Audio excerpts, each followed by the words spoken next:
এত ডিজাইন, এত বড়,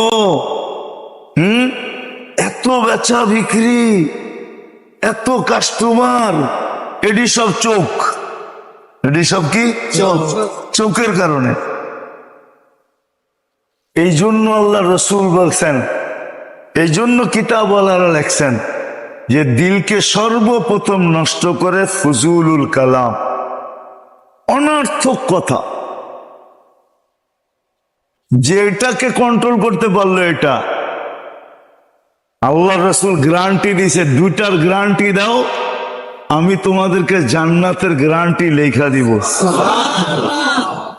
বলছে একটা হইলো এটা, আরেকটা হইলো লজ্জাস্থান। দুটার গ্যারান্টি দাও, আমি জান্নাত লেখা দিব। এই জন্য প্রথম দিলকে নষ্ট করে ফুজুলুল কালাম।